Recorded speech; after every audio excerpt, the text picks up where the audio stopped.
Rabbinic Jews have tried to refute the idea of Jesus being the angel of the Lord by trying to appeal to the New Testament in Hebrews 1:5-8 to help bolster their case. And this is the text in question. This is Hebrews 1, verses 5-9.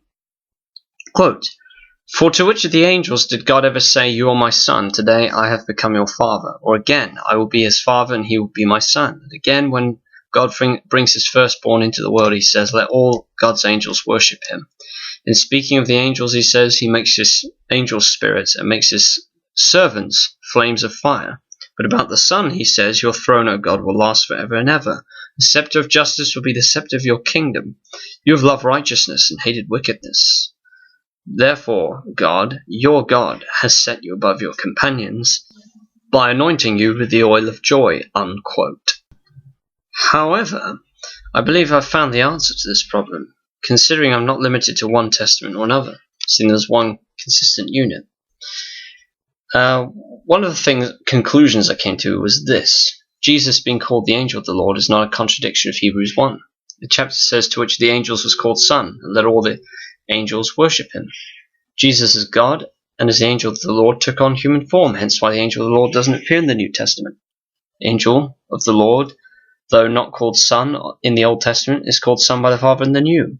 Hence, if we take the whole Old Testament and the New Testament as a whole, it really doesn't damage our position. But even beyond that, what way is Jesus called son in Hebrews 1 anyway? Well, I had the Assyrian Encyclopedia point this out to me regarding this issue. He pointed me back to the Old Testament and the New Testament text and speak on this. Now, firstly, Hebrews is talking about spirit beings who are created to be messengers or angels, whereas the angel of the Lord is actually a divine person assuming the role of an angel. Feel free to take a look at Hebrews 1:7 and 14 on angels. Therefore, the difference between the two is that one happens to be an angel ontologically, whereas the other is an angel functionally, but not ontologically.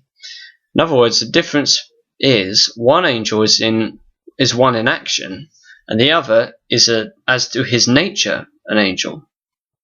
What we have from the Rabbinic Jews is indeed a conflating of terms. Look at the passages on screen. Following passages on screen from Psalm 2:7 and from 2 Samuel 7:10-16. I'll quote them both. Quote, "I've installed my king on Zion, my holy mountain. I will proclaim the Lord's decree. He said to me, 'You are my son, today I have become your father.'" Unquote. Now I'll quote the next bit. Quote, "And I will provide a place for my people Israel, and will plant them so that they can have a home of their own and will no longer be disturbed. Wicked people will not oppress them anymore as they did at the beginning, and have ever since the time I appointed leaders over my people Israel. I will also give you rest from all your enemies. The Lord declares to you that the Lord himself will establish a house for you. When your days are over and you rest with your ancestors, I'll raise up your offspring to succeed you, your own flesh and blood, and I'll establish his kingdom. He is the one who will build a house for my name, and I will establish the throne of his kingdom forever. I will be his father, and he will be my son. When he does wrong, I will punish him with a rod wielded by men, with floggings inflicted by human hands. But my love will never be taken away from him as I took it away from Saul, whom I removed from before you.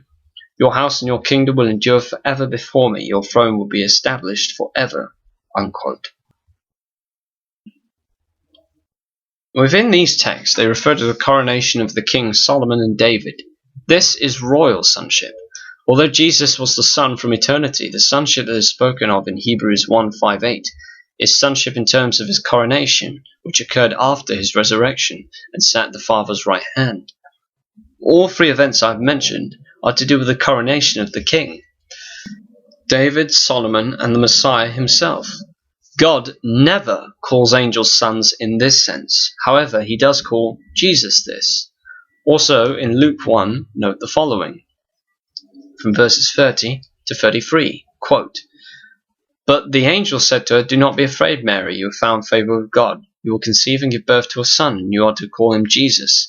He will be great and will be called Son of the Most High God. The Lord will give him the throne of his ancestor David, and he will reign over Jacob's descendants forever. His kingdom will never end." Unquote. This type of sonship requires one to be a descendant of David, which Jesus affirms in the book of Revelation.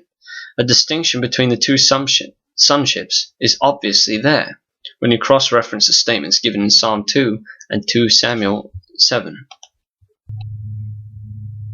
How does Jesus inherit the name Son if he already is the Son? Because Hebrews is talking about two sonships, one royal, the other divine. I hope that this answers some of the objections to Jesus not being the angel of the Lord. Thanks for watching.